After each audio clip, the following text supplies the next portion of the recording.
40 को दशकमा सिक्किममा नेपाली संगीतले नयाँ मोड लिन्छ। जलपाइगुडीमा मेडिकलको डिग्री हासिल गरेर अनि संगीत क्षेत्रमा पारखी बंगाली समुदायको निकट सम्पर्कमा रहेर नोटेसनको ज्ञान लिई सिक्किम फर्केका डाक्टर रत्नकमल देवान संगीतमा नयाँपन ल्याउन सक्षम हुन्छन्।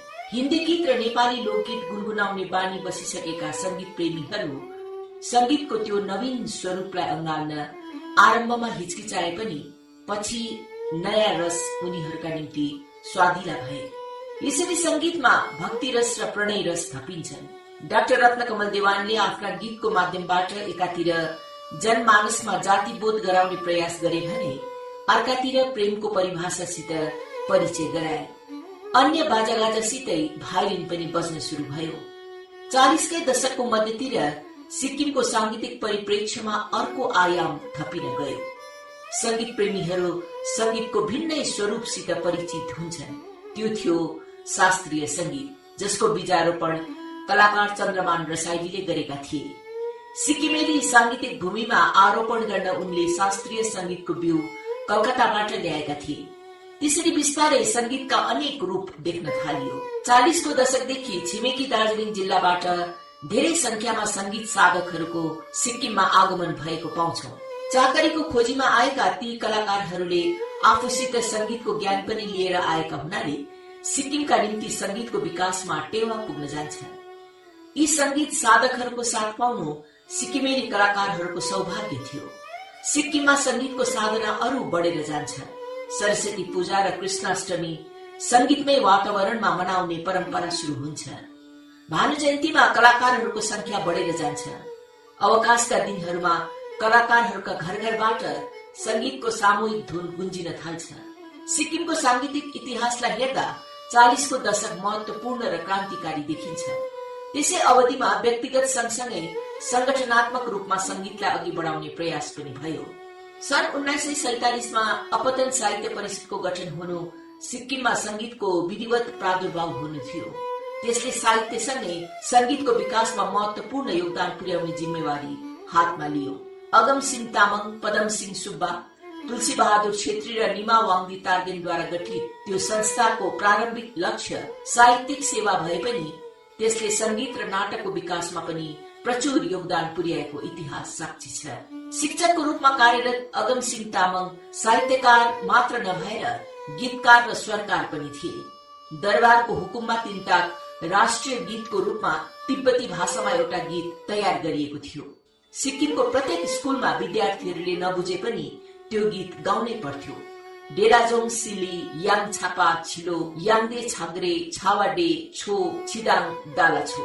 यसमा चित्त नबुझ्दा अगम सिंहले 50 का दशकको आरम्भतिर नेपालीमा एउटा गीत लेखेर धुनबद्ध गरे। त्यो समग्र सिक्किममा गाउन थालियो। सिक्किम जननी गर्छौं पुकार, गाउँछौं जय जयकार। उनले लेखेका र धुन भरेका नमो बुद्ध, संघ धर्मावतार र माता देवी सरस्वती जस्ता भजनहरू धेरै छन्, जो तिनताक स्कुलहरूमा गाउने गरिन्थ्यो। अगम सिंह तामाङले बाल गीतहरू पनि धेरै रचेका थिए।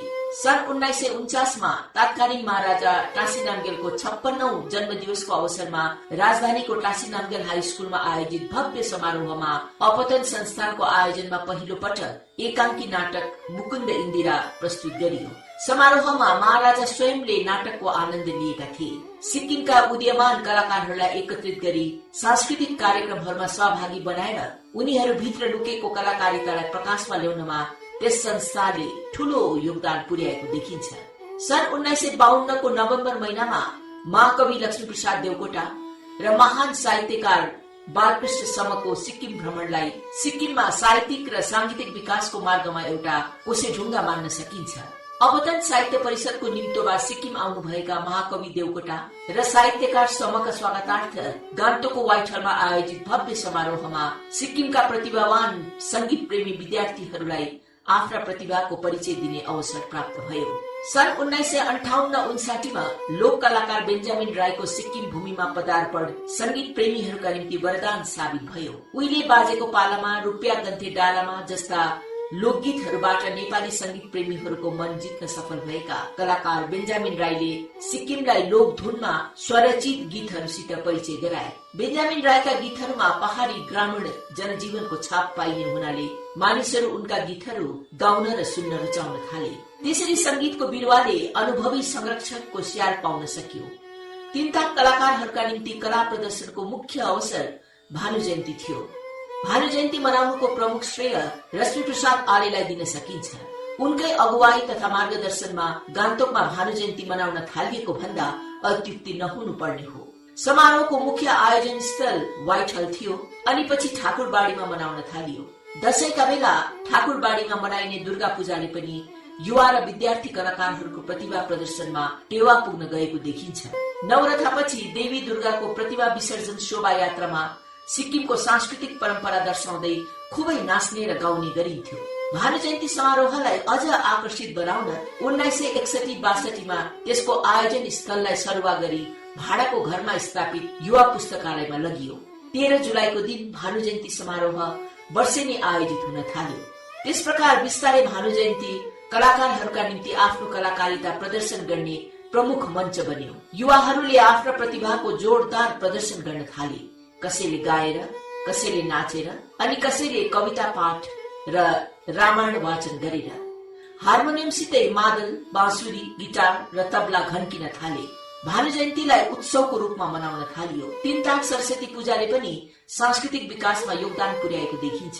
विशेष गरी भारत सरकारको केन्द्रीय लोक निर्माण विभागको तत्वावधानमा गान्तोकको बाल्वखानीमा सरस्वती पूजा धुमधामले मनाउने गरिन्थ्यो। विभागको गान्तोक कार्यालय सांस्कृतिक कार्यक्रमहरूको आयोजनमा सक्रिय भएको कारण यो पनि हुन सक्छ किनकि चन्द्रवीर राई, बालकुमार प्रधान र बादल सेवा जस्ता संगीत कलाकारहरू त्यहाँ कार्यरत थिए। सन् 1965 को 6 र 7 फरवरीका दिन आयोजित सरस्वती पूजा चर्चित बन्यो। राष्ट्रिय स्तरका समाचार पत्रहरूमा पनि त्यसको खबर प्रकाशित भयो। पहिलो दिनको समारोहमा 15 वर्षीय पेडेन भुटियाले 1963 सालको लोकप्रिय हिन्दी फिल्म पारसमणिको गीतमा नृत्य प्रस्तुत गरेर हिन्दी चलचित्रकी चर्चित नर्तकी हेलेनको सम्झना गराएकी थिइन्। त्यो गीत थियो हस्ता हुआ नुरानी चेहरा, काली जुल्फी, रंग सुनहरा। पेडेन भुटिया बाहेक त्यस दिन 2 विद्यार्थीहरू सुभद्रा राई र सरिता राईले पनि खुबै कम्बर मर्काएका थिए। कलाकारहरूको प्रतिभाबाट तमाम दर्शक माझ महाराजा पाल्देन थोन्डुप नामगेल र पोलिटिकल अफिसर अवतार सिंह पनि आनन्द विभोर भएका थिए। त्यस दिन आकाशवाणी खरसाङका एके सिन्हाले भजन र गीत, रत्नकमल देवानले पनि गीत र बेन्जामिन राईले लोकगीत प्रस्तुत गरेका थिए। उनीहरूलाई तबलामा भरत गहतराज र सीपीडब्ल्यूडी का रत्नेश्वर भट्टाचार्यले साथ दिएका थिए। दोस्रो दिन गुरुप्रसाद मैनालीको लोकप्रिय नाटक परालको आगो मञ्चन भयो।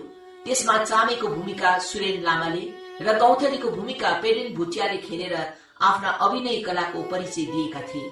सुभद्रा राईले पवित्र, बेन्जामिन राईले धनवीर मण्डल, मित्रलाल तामाङले कोकोली, रघुनाथ परियारले जेठा र सुमन शर्माले कोकोलीकी आमाको भूमिका खेलेका थिए भने तेज रसाइलीलाई वैकल्पिक कलाकारको रूपमा राखिएको थियो। सरिता राईले नृत्य प्रस्तुत गरेकी थिइन्। देवकी राई र जानकी राईले रत्नकमल देवानको गीत गाउँदा वाद्यवादनमा पिटी डोम, श्याम लामा र लय प्रसाद बस्नेतले साथ दिएका थिए। समारोहको आयोजनमा सीपीडब्ल्यूडी का कार्यकारी अभियन्ता एससी कपूर र सहायक एस राईको महत्वपूर्ण योगदान रहेको थियो। तीनताक सांगीतिक तथा सांस्कृतिक कार्यक्रम भानु जयन्ती, सरस्वती पूजा, महाराजाको जन्म दिवस र स्कुलका वार्षिक कार्यक्रमहरूमा मात्र सीमित थिए। घर घरमा भजन कीर्तनहरू हुन्थे। लोसुङ र अरू बौद्ध पर्वहरूमा विशेष रूपले गुम्पाहरूमा आयोजित अनुष्ठानमा लामा नृत्यहरू प्रस्तुत गरिन्थ्यो। बाहिरका विशिष्ट अतिथिहरूको आगमन हुँदा राजदरबारबाट हुकुम भएका कलाकारहरूलाई मात्र दरबारभित्र सांस्कृतिक कार्यक्रम प्रस्तुत गर्ने अनुमति हुन्थ्यो। सेनाको अर्डिनेन्स कोर ब्यान्डले समय समयमा कार्यक्रम आयोजन गरेर स्थानीय कलाकारहरूलाई प्रोत्साहित गर्थे। ब्यान्डको कार्यक्रम मुख्यतः गान्तोकमा राजदरबार नजिक रिज डाँडामा हुन्थ्यो। सिक्किम गार्ड्सको ब्यान्डले प्राय पोलो ग्राउन्डमा, वर्तमान पाल्जर स्टेडियममा रंगारंग सांस्कृतिक कार्यक्रमद्वारा आफ्नो स्थापना दिवस मनाउने गर्थ्यो। त्यसरी सिक्किममा संगीतले बिस्तारै सार्वजनिक रूपमा व्यक्तिगत नभएर ज्यादा जसो सामूहिक रूपमा फस्टाउने मौका पाउँदै गयो। त्यसबाट कलाकारका व्यक्तिगत कलाकारिताको उत्तरोत्तर विकास पनि हुँदै गयो। डाक्टर रत्नकमल देवानको गायनसितै गीत रचना परिमार्जित भएर गयो। रघुनाथ परियारको गायनमा परिपक्वता देखिन थाल्यो। चन्द्रमान रसाइलीको शास्त्रीय आलाप अरू तिखारिएर गयो। पिटिटोङको बाँसुरीमा अझै मिठास आउन थाल्यो। धरणी प्रधानका औंलाहरू तबलामाथि अरू तेज गतिमा नाच्न थाले। देवकी राईको गायन अझ सुरिलो हुनसँगै पेडेन भुटिया र देविका राईलाई नृत्यमा साथ दिन अरू धेरै युवाहरू आउन थाले। सिक्किमका यी कलाकारहरूको प्रदर्शन सिक्किममा मात्र सीमित रहेन, उनीहरूको सांगीतिक कार्यक्षेत्रको विस्तार भएर दार्जिलिङ र कालेबुङसम्म पुग्यो। दार्जिलिङ र कालेबुङ जसले तिनताक सांगीतिक विकासको मार्गमा कैयौं माइल खुट्टी थपिसकेका थिए, त्यहाँका अनुभवी र परिपक्व कलाकारहरूसित प्रतिस्पर्धा गर्ने आँट गर्नु सामान्य कुरो थिएन। सिक्किमका साहसी, परिश्रमी र लगनशील कलाकारहरूले प्रतिस्पर्धा गर्न मात्र होइन तर विजय हासिल पनि गरे। संगीत प्रतियोगिताहरूमा अग्रज कलाकारहरूलाई उछिनेर पुरस्कार हासिल गर्नु सिक्किमका कलाकारहरूको ठूलो उपलब्धि मान्नुपर्छ। त्यसबाट उनीहरूको आँटिलोपन र आत्मविश्वास पनि स्पष्ट हुन्छ। दार्जिलिङ मात्र होइन, सिक्किमका कलाकारहरू कलकत्ता र नेपालसम्म पुगे। 50 को दशकदेखि 70 को दशकसम्मको अवधिलाई सिक्किममा नेपाली संगीतको स्वर्ण युग भन्न सकिन्छ। यस अवधिमा संगीतकार, गीतकार, गायक, वाद्यवादक र नाट्य तथा नृत्य कलाकारहरूको कलाकारिता अरू तिखारिएर उनीहरूमा परिपक्वता आएको देखिन्छ। 60 को दशकमा सिक्किमका कलाकारहरूका आवाज र वाद्यका धुनहरू डिस्क रेकर्डमा अंकित भए। सन् 1968 मा सिक्किमको पहिलो गीती रेकर्ड तयार भयो। बीबी मुरिङला डिस्क रेकर्डमा आवाज भर्ने सिक्किमका पहिलो गायक बने। त्यसपछि सन् 1969 मा बेन्जामिन राई, देवकी राई, चन्द्रवीर राई र बालकुमार प्रधान जस्ता गायकहरूका आवाज ग्रामोफोन रेकर्डमा छापिए। बादल सेवाको पनि मुखबाजाको धुनभरी रेकर्ड प्रकाशमा आए। कलकत्तामा बादल सेवाको मुखबाजा र बेन्जामिन राईका मादलको घन्काईबाट संगीतका अग्रणी मानिने बंगाली समुदाय प्रभावित भए भने रामजीवन प्रसादले दिल्लीमा अति विशिष्ट व्यक्तिहरू सामु हार्मोनियम बजाउँदै नेपाली गीत गाएर पहाडी प्रतिभाको परिचय दिए। यसै अवधिमा देवकी राई र माधुरी प्रधानका गीतहरू नेपाल रेडियोबाट बज्न शुरू भए। त्यसरी सिक्किमका कलाकारहरू संगीतको महासागरमा सफलतापूर्वक गोता लगाउन सक्षम भएका हुनाले उनीहरूमा मनोबल र आत्मविश्वास बढेर गए। एकातिर कलाकारहरू सिक्किमको संघार नाघेर बाहिर गई आफ्ना प्रतिभाको परिचय दिन थाले भने अर्कातिर बाहिरका कलाकारहरू पनि सिक्किम आउन शुरू हुँदा सांस्कृतिक एकीकरण सुदृढ हुँदै गयो। सन् 1962 मा छोगेल टासी नामगेलले बम्बईका हिन्दी फिल्मी कलाकारहरूलाई गान्तोक निम्ति आएका थिए। व्हाइट हलमा आयोजित त्यस कार्यक्रममा सांगीतिक प्रस्तुतिका निम्ति कालेबुङबाट नयन प्रकाश सुब्बाको नेतृत्वमा सांस्कृतिक संघलाई पनि आमन्त्रित गरिएको थियो। कार्यक्रमबाट छोगेल अति प्रभावित भएर सुब्बालाई सिक्किममा संगीत निर्देशकको कार्यभार सम्हाल्ने आदेश पनि भयो, तर घरेलु कारणले उनले दरबारको प्रस्तावलाई स्वीकार गर्न सकेन। यसैबीच सिक्किमको संगीत इतिहासमा नयाँ अध्याय थपिन गयो। गायक दीपक गुरुङ सिक्किमेली मञ्चमा उत्रे सुर र तालले भरिभराउ संगीतको वास्तविक कोसेली लिएर। सिक्किम मात्र होइन, सारा नेपाली संगीत जगत नै कम्पैमान गराउने गीत जोबन गयो वैस त गएन लैलैका गायक थिए उनी। 60 को दशकमा सिक्किमको नेपाली संगीत आकाशमा नौलो नक्षत्रले जन्म लिन्छ।